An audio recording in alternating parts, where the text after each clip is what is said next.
Hi, everyone. My name is Mackenzie Cochran. I'm a physical therapist at Sullivan Physical Therapy.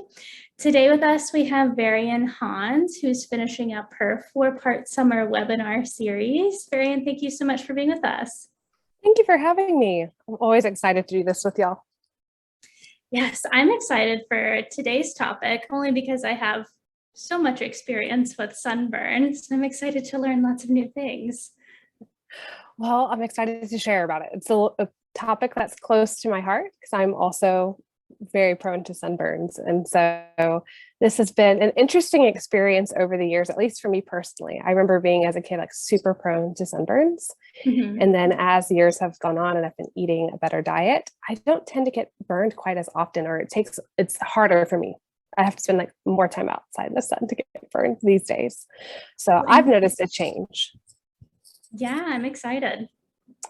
Awesome. Okay, well, let me go ahead and share my screen and we can get started. Okay. How's your day going? It's going really well. Good. Okay. Can you see that all right? Yeah, that looks perfect. Awesome. Okay, so today we're going to be talking about how to create sun resiliency with what we eat.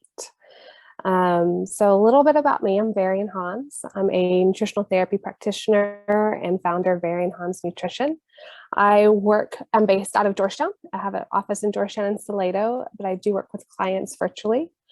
I work with clients one-on-one, mostly women. I help them with their hormones. I help them get better sleep, reduce bloating, improve digestive health. I also help support them nutritionally if they are someone prone to muscular pain, musculoskeletal issues, if they're the kind of person that doesn't really retain chiropractic adjustments well, or maybe that they're not really responding well to physical therapy. There's always a underlying conversation about how well are your muscles nourished. And so that's part of what I do. So today, the topics, we're going to be talking about what is actually a sunburn, which I think most of us have experienced this, but what is that on a cellular level, how to recover. We're going to have a brief history of sunscreen, ancient and more modern forms of sunscreen. We're going to talk about what sun safety is, and then finally we're going to dive into the photoprotective nutrients. This is just the particular micronutrients that help support our skin and can make our skin more resilient to sunburns. Great.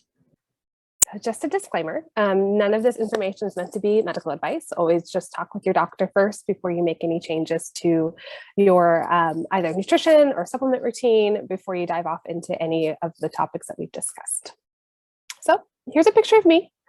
I have always been prone to sunburns. I remember my father always slathering me up in sunscreen. I was wearing like the long sleeve sun protectant shirts from the 90s, and they were very uncool. I was that kid with a big white hat that had like a brim around it, and the backs of my neck and ears wouldn't get burned. And then I was like covered head to toe in this gigantic swimsuit.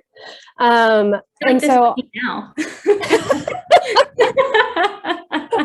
For real, we're just those people. And so from personal experience, I had the worst sunburn of my life in the 90s, went to Schlitterbahn. And it was the Schlitterbahn in South Padre before they had any like well-established shade. They had these tiny little brand new palm trees that were still like propped up with stakes. And there was no shade. And I just burned. I blistered. It was awful. It was just incredibly painful. And I remember my dad getting aloe vera from a neighbor and like just how helpful that was. And even as a kid at that age, I thought that was really interesting that a plant with like this slimy leaf was so helpful. And that memory has stuck with me. And so we're going to talk a little bit about aloe, but we're also going to be talking about the foods that support your health. Awesome. I'm excited. Okay, so what is actually a sunburn? A sunburn happens when the sun's ultraviolet radiation damages the DNA inside of our skin cells. As a result, those cells die off in a process known as apoptosis. This is considered excessive damage, and the death prompts an immune system response that sends inflammatory proteins straight to the skin. And your skin's going to get that pink-red flush, and it's going to feel hot and tight and kind of irritated. And if that burn is severe enough, eventually you might blister and peel. So how do we recover if we tend to get caught up in a sunburn? I know that summer is pretty much coming up to an end. School has already started, but I know that families are still sneaking in summer trips on the weekend. So how do we recover if you have a sunburn? Step one is we want to remove the heat. Much like a kitchen burn, your skin's going to trap that heat whenever it's damaged. And so we want to release it. And we can do that with either a cold wet compress or a cool shower. And once you get out of that shower, when your skin is still slightly damp, we want to apply a vitamin E rich moisturizer. That moisturizer is going to help trap the moisture from the water onto your skin, but vitamin E is incredibly anti-inflammatory. It works as an antioxidant, and it internally actually works as an internal sun protectant, which we'll talk about more in depth, but applying it topically wouldn't hurt either. Aloe vera is one of the most commonly known helpful plants. You can get it in a gel at your HEB grocery store, but my favorite recommendation is actually to get a fresh leaf. So if you're like me, I have a black thumb, I do not grow things well. We can get the fresh leaves at HEB or even at your local Mexican market. They have these gigantic leaves that are probably the size of my arm. And you can just wash them and chop them. And I honestly will keep it washed and chopped in an airtight container in my fridge during the summer for if I know that I'm going to have a really sun-filled weekend, for that's ready to go in case I get burned or my kid does.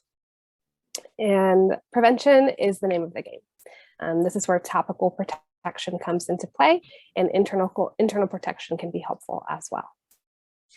Varian, do you know if you can freeze aloe vera plant to make it last longer and then just thaw it and use it later? I think you probably could. What I would do is scoop out that leaf, that inner leaf, and it's going to be real slimy and squishy. Just throw it in the blender. And I would add a little bit of water and freeze it in ice cube trays. Then you can just rub it on top of your skin. Oh, that's a great idea. And what is your recommendation if someone is recovering from a sunburn? Do you recommend that they kind of stay away from dehydrating liquids like coffee or caffeine while they're in this recovery process? Yes, that's actually a great point. You're going to want to hydrate well. So that's going to be good quality water, but even coconut water is really rich in potassium and sodium. Potassium and sodium are the two main electrolytes whenever our cells are trying to rehydrate. They help reuptake water into the cells. So drinking regular water is great, but coconut water is even better. If you're not a fan of that, even eating like an apple or some watermelon, whenever we're getting our water from fruits and vegetables, it also tends to be more hydrating because it has those minerals already there. Okay. Any thoughts on aloe vera water? So I have mixed feelings about it. I think it's really helpful for some people. I think aloe vera leaf juice and like blended aloe vera are two very different things.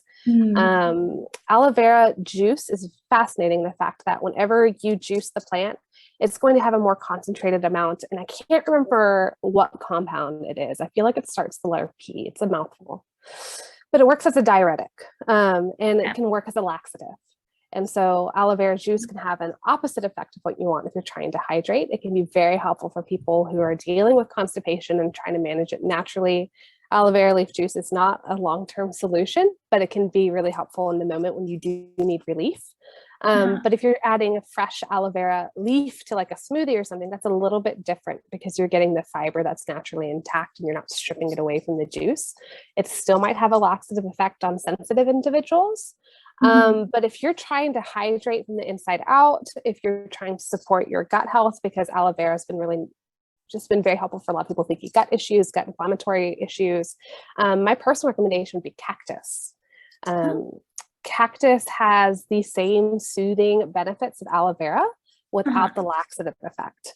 And so it tends to be a bit more gentle, and you can make it into like an aguas fresas, which is what I do. I get a fresh cactus leaf that's been dethorned. You can get it at the Mexican market. And I use about half a pad to a full pad, depending on the size, and just blend it up in a blender with some ice. I'll add in some water, sometimes some fresh ginger, fresh lime juice, and honey, and serve that over ice. I don't even strain it. It is amazing, and that'd be something wonderful to drink if you're sunburned. Awesome. That is great to know. I just wrote cactus in great big letters. Cactus is an amazing superfood. When we think of superfoods, we like automatically think blueberries and acai berries. And honestly, like the first superfoods that I think of are cactus and beef liver, but that's a whole other conversation. Beef liver. Oh, wow. Okay, awesome. Good to know. Cactus. Yes, cactus is wonderful. So yes, you can even do that topically if you don't have aloe vera, but aloe vera topically tends to be more helpful than cactus for the skin at least. Okay, wonderful. So this is a brief history of ancient sun protection. In 300,000 to 200,000 BC, ancestors of Homo sapiens were dark-skinned people in Africa, and they had natural sun protection because of their skin tone. People with darker skin will have melanin, a higher amount of melanin in their skin, which is a natural sun protection. And then if you fast forward to about 70,000 to 60,000 BC, these early Homo sapiens began to migrate. They traveled to more northern climates, and over time they began to lose that natural pigmentation, and they also lost their natural sun protection. In 31,000 to 300 BC, this is fascinating to me, the ancient Egyptians developed certain sun protections because they really prioritized and valued people who were more fair skinned. It was a wealth status. And so they would use rice bran, jasmine, and lupine to block the effects of the sun. But what's amazing is that we have recently discovered that all three of those things offer sun protection. Rice bran actually absorbs UV light. Jasmine helps repair the DNA, and lupine lightens the skin. So they knew what they were doing. 800 to 500 BC, the ancient Greeks used olive oil to protect their skin from the sun and to care for it after sun exposure. And we find out now that olive oil has about an SPF rating of 8. Do you think that olive oil or jasmine oil, rice bran oil could be integrated into someone's hair routine to help with scalp protection? Absolutely, wouldn't hurt. Okay. Rice bran, olive oil are moisturizing anyway. They're going to help strengthen the keratin of the hair anyway. So it's not going to hurt.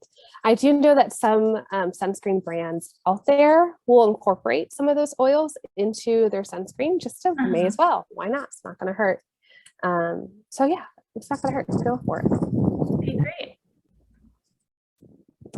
So modern sun protection is a little bit different. There is a really interesting study. If somebody's interested in the citations that I used in today's webinar, just send me an email. I'll have my contact information, and I can get that to you. There is a fascinating study where they have almost decade by decade the history of sun protection. So I just took the highlights. In 1938, there was a Swiss chemist named Franz Gruyter. He got sunburned while he was hiking up a mountain. And this experience was going to inspire him to create the first modern sunscreen about a decade later. In 1978, the US Food and Drug Administration, or the FDA, began to regulate the booming sunscreen market. At this point, UV tanning beds also started popping up, and they were very popular. They were marketed as providing, they had health benefits, so you get that really gorgeous, healthy looking tan. And so sunbathing was really popular in the 1970s. In 2008, Dan Overo and colleagues published the first study describing the potential role of sunscreen ingredients in causing coral bleaching in certain areas with high levels of human recreational use. So what we're finding out is that a lot of our modern sunscreens, depending on the chemicals that are used, have environmental effects. They will bleach the coral reefs. And right now, we don't really have a full answer of like, how do we prevent this? But what we do know is that mineral-based sunscreens, ones that use zinc oxide, tend to be safer environmentally, but also they're healthier for us. There's some literature showing that the chemicals in sunscreen, not all of them, but some of them can actually increase your risk of DNA damage from the sun. So increasing your risk of future skin cancer because the chemicals interact with your sweat on your skin. And that actually influences your health. We also find that your body absorbs those chemicals. And even after stopping the use of those sunscreens, your body retains it. They can actually test your serum levels and still find those chemicals in your bloodstream months later. So just my recommendations, since we know that mineral-based sunscreens, ones that use zinc oxide, can be just as effective in preventing sunscreen, let's go ahead and use those sunscreens that use non-nano based zinc particles, zinc molecules. So then at that point, it's just sitting on your skin, it's not getting absorbed.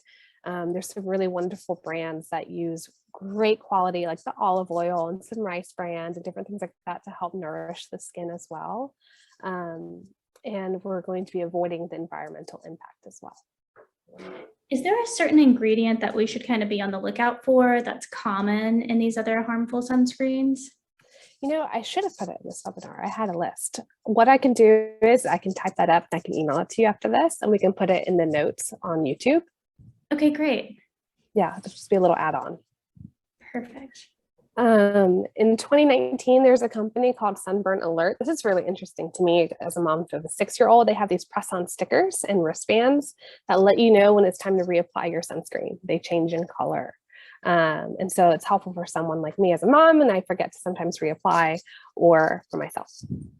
Yeah, I often struggle with this as well. I'm really good about putting sunscreen on in the morning, but never again throughout the day, like once I leave to drive home from work. And so something that I've started to use is this app called the Reapply app, and it tracks the UV light in your area. And you just say when you applied your sunscreen, and based on the UV rays or levels in your area, it'll send you an alert to your phone saying, hey, you need to reapply for this amount of time or to have this amount of protection. So another resource. That's great. I love that. Huh. Thank you for sharing. I'll have to take a look at that. Yeah. Do you know where you can buy the stickers at? Online. Okay. Yeah, you can get them on their website. So these are just some information I'd like people to know before we decide to put sunscreen on every single day, or even before, a full day of sun. What we need to know is that there's a difference between the UVA and UVB rays of the sun. When we expose our skin to sunlight, we get a mix of ultraviolet rays, commonly known as UVA and UVB. From what we know of the literature, UVA rays tend to be the ones that are the most implicated in skin cancers like melanoma. UVB rays, on the other hand, actually produce vitamin D in the skin, in addition to damaging skin cells. I'm not going to say that it doesn't, but what we know is that UVB tends to have a positive effect as well. UVA and UVB rays they behave differently. UVB rays are they're delicate. They tend to be a bit more tender. Even just like regular window glass, the glass from your car, from your office, that is enough to provide protection from the UVB rays. So sometimes whenever we think that we're just sitting in our car on a long road trip and our left arm is getting absolute baked in the sun, that we're getting, at least I'm getting some vitamin D. Actually, you're not, because that UVB ray is getting filtered out from the glass. What we also know is that the SPF factor in sunscreen is very good at blocking the UVB rays, but it's not quite as effective for filtering out the UVA rays. There are some ingredients that are shown to help filter out more of the UVA rays. It depends on the ingredient, which we can have that add on at the end. But what we know is that most sunscreens will offer mild protection from UVA rays. They'll just block the UVB. So what we need to know is that if we want to practice sun safety, because we know that the sun provides vitamin D, whenever the sun hits our skin actually will produce vitamin D internally. So we can practice sun safety. How we would do that is you can get safe sun exposure. That's unprotected, no sunscreen, wearing a pair of shorts and a tank top. Go outside and get about 5 to 20 minutes of sun before noon. Here in Texas, I would say even before 10 o'clock would be better, just because of how hot it is here and how extreme our sun can be. And just keep in mind, know yourself. If you are prone to sunburn, 5 minutes might be too much for you. You might need to start with less. If you're someone who has a darker skin color, you actually might need more time to create that vitamin D in the skin. What I would suggest is actually test first. If you know that you're deficient in vitamin D, then getting that beneficial sun exposure can be complementary to doing supplementation or increasing vitamin D in your diet. But sun exposure has additional benefits besides just vitamin D. When the sun actually hits the retina of our eyes, that tells your body and your brain what time of day it is. Whenever the sun is rising and setting, we have that beautiful orange light. It's like during noon, we have this really bright, harsh light, but in the mornings and in the evenings, we have that really warm glow. The the color wavelengths of that orange light actually tells your pituitary what time of day it is and whether or not your body needs to be making melatonin to go to sleep. So getting sun exposure first thing in the morning to your eyes and to your skin can help reset your circadian rhythm. If you're someone who doesn't sleep very well, who has a hard time going to sleep, maybe staying asleep, if you're someone who's having hormonal imbalances, getting that sun exposure can be helpful to reset your circadian rhythm so you can get that better quality sleep. And it also shown that it helps with depression and anxiety. The sun is actually very helpful. Humans have evolved. We've worked outside, we've lived outside for centuries. We have to remind ourselves that our bodies are able to handle the sun. We just need to do it safely. We need to know what our body's capacity is to deal with that sun. Using sun protection as a tool to prevent any sort of skin damage is key, but getting safe sun exposure is helpful and it has health benefits. So the sun safety just practices short amounts of time before 10 o'clock, don't burn, and consume photoprotective foods, which is what we're going to talk about now. So these are our photoprotective nutrients. The first one are the carotenoids. Carotenoids are just a pigment that gives fruit and vegetables its red, orange, and yellow pigment. Tocopherols and ascorbate. Tocopherol is basically vitamin E. Ascorbate is vitamin C. Polyphenols. These are antioxidants that are found in coffee, green tea, wine. We've all heard of resveratrol. That is a polyphenol.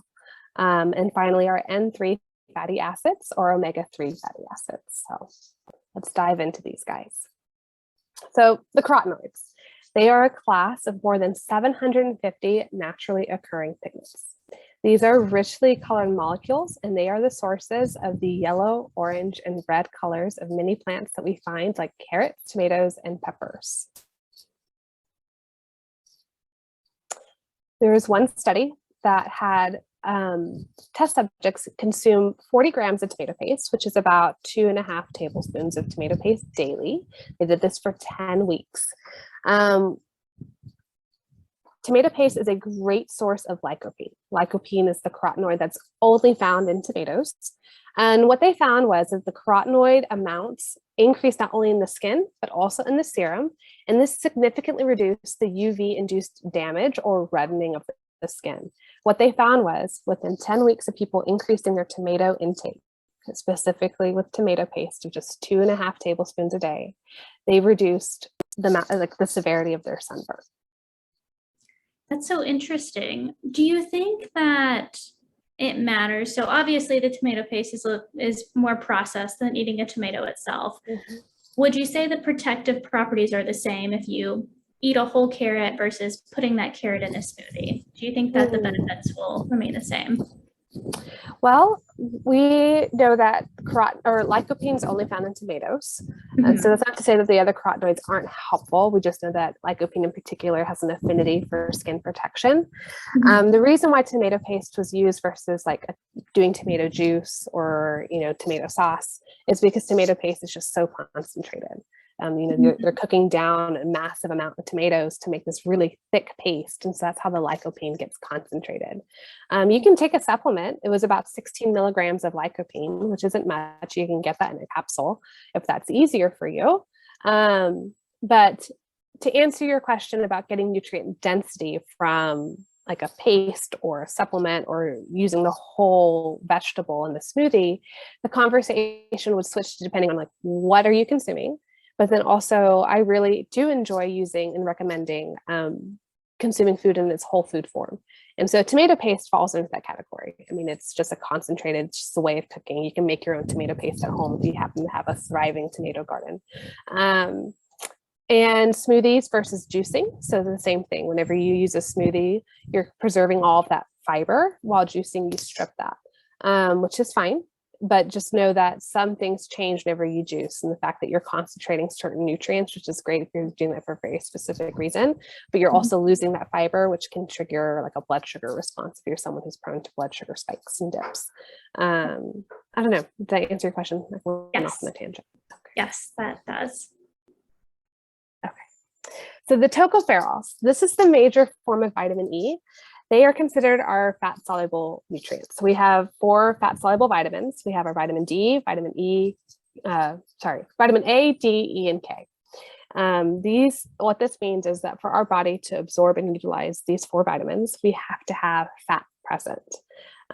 So vitamin E is considered a very powerful antioxidant. It's able to protect your cells from oxidative stress. You can find this in food in the forms of wheat germ, sunflower seeds, almonds, salmon, and cod liver oil. Ascorbate is vitamin C. This is a water-soluble vitamin, meaning that your body's doesn't need fat to absorb and utilize this nutrient. Is also not going to store this nutrient fat. Oftentimes with vitamin C, your body's going to utilize what it can and then release the rest. We can find this in citrus, berries, tomatoes, and peppers. Vitamin C is a very essential nutrient in the formation of collagen, repairing our tissue. It's also essential in the production of certain neurotransmitters. But now we combine the two. We have the tocopherols, so you have your vitamin E, and ascorbate, your vitamin C. A study found that when you combine these 2 nutrients, so it was about 2 to 3 grams respectively, about 2 grams of vitamin E, 3 grams of vitamin C, was shown to improve sunburn thresholds significantly. So it was the combination of the 2. The study actually had test subjects take the combination. They also had them take isolated nutrients at different times. And what we found is that when they are taken together and consumed together, these folks were less prone to getting a sunburn. Do you know if the threshold is the same for all of the test subjects, or did it vary per person? They figured out their threshold at the beginning because everybody has a different threshold. So how they did this was that they used UV ray, basically a light, and to determine, they like taped off their skin into portions, and they saw like how long did it take them to get a certain color to their skin, to actually start having skin damage. And they were able to determine what their particular threshold was. So it was tailored to them. Interesting. Thank you. Yeah, of course. So polyphenols, these are a class of compounds found in many plant foods. These include flavonoids, phenylic acids, and lignans. There are actually more than 8,000 different types of polyphenols that we know of so far. And you can find them in dark chocolate or cocoa, wine, and green tea. Another study, they did topical application of green tea before sun exposure, and they found that green tea had protective effects against UV-induced DNA damage to the skin. It didn't work as a sunscreen. It didn't absorb the damaging rays of the sun. It didn't block it. But what they did find is that it had a protective effect, probably because of its antioxidant content. Do you think consuming it would have a different effect or no effect at all? It wouldn't hurt. Anytime we consume antioxidants, it's always going to help your body respond to damage. And so sun exposure and sunburns is a form of damage. So it's not going to hurt. I would also imagine it wouldn't hurt either if you're applying green tea post a sunburn. Okay. It's not going to hurt. So N3 fatty acids, this is like my favorite subject. Omega-3 fatty acids include ALA, EPA, and DHA. They are considered essential because our body cannot make it itself. We have to consume these fatty acids. So we either consume it from food or we do it with supplementation. But omega-3 fatty acids are critical for supporting a healthy inflammation response, for mitigating free radicals. So whenever we have damage, it's also helpful to help support like your hormones. Your estrogen, progesterone, testosterone are all steroid based. They're all cholesterol based, excuse me. So we need those omega-3 fatty acids to have hormone balance. It's essential for our brain health. Our brain and nervous system is made out of these fatty acids. And what we even know is that your cell membranes themselves, every single cell in your body is made up of omega-3s, at least the cell membrane is. So we want to be consuming this fat. In addition to this, it also has cardioprotective effect, but it helps with inflammation, helps support your brain, and it's honestly the building block of your hormones, cell membranes, and your nervous system. Go ahead. What amount do you recommend consuming on a daily basis of N3 fatty acids?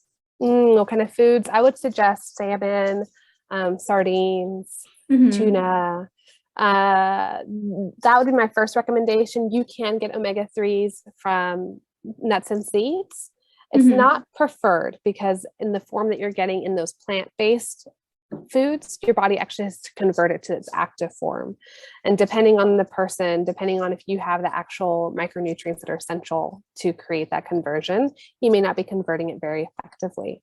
So I would recommend getting it from animal-based products. So that's going to be your fish. That's going to be even sometimes beef liver, depending on where you're sourcing it from, can contain omega-3 fatty acids. Eggs can contain some certain amounts, but your best bets are going to be your fatty wild-caught fish and cod liver oil, which is what I have here. This is called Rosita's cod liver oil. It's the brand that I recommend to my clients. There's a lot of brands out there. You've got Nordic Naturals, you have, HEB name brand, you've got Walmart name brand. My suggestion, and what I tell all my clients is that if you're going to spend money on a good quality supplement, make it your omega-3 fatty acids, because omega-3 fatty acids are prone to oxidation.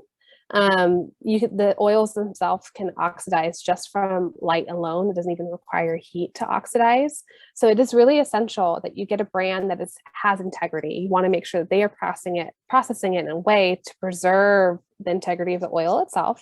Make sure it's getting well filtered, because unfortunately our oceans are really polluted, and so the oil itself can be as well. So you want to make sure there's no heavy metals, no dioxins. So they're filtering it out in a certain way that doesn't rely on chemical solvents. And Rosita cod liver oil is the only brand that I know of and that I have found. It's what I give my family personally.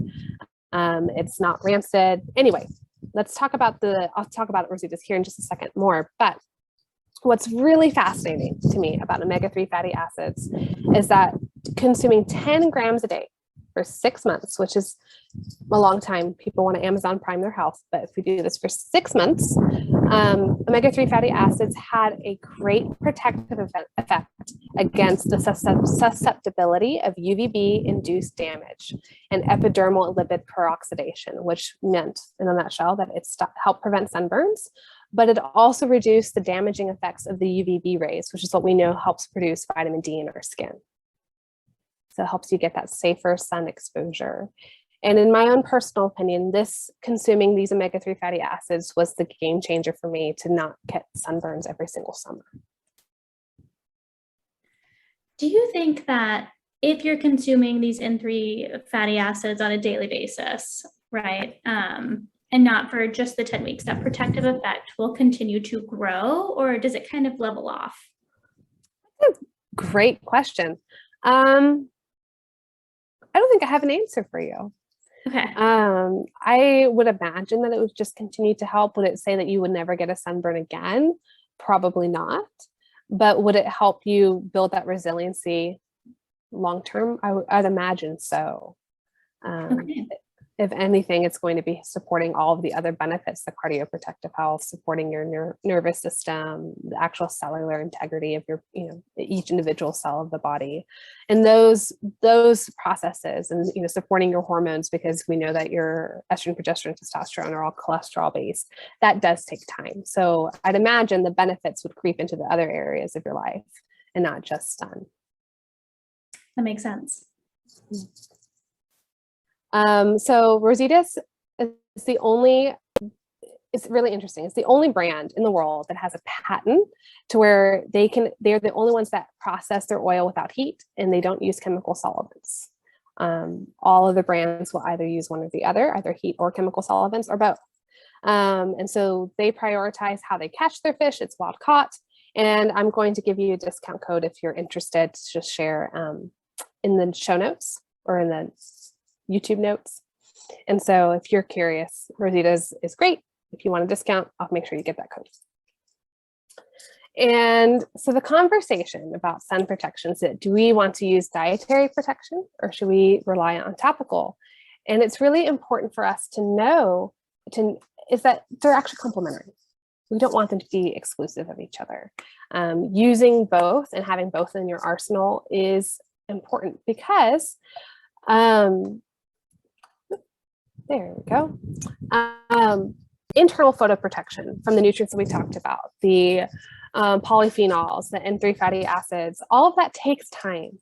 Like the lycopene study that required 6 weeks. No, it was 10 weeks, excuse me, required 10 weeks, while the N3 fatty acids required 6 months. So it just depends on what you're doing, how you're supporting your health, but it takes time while using like a good quality sunscreen that's zinc based, that's a non-nano zinc based sunscreen, that's an immediate protection. So using both is important. Just to review, the photoprotective nutrients that we talked about today were the carotenoids. We did that in the tomato paste. It was about 2.5 tablespoons of tomato paste a day.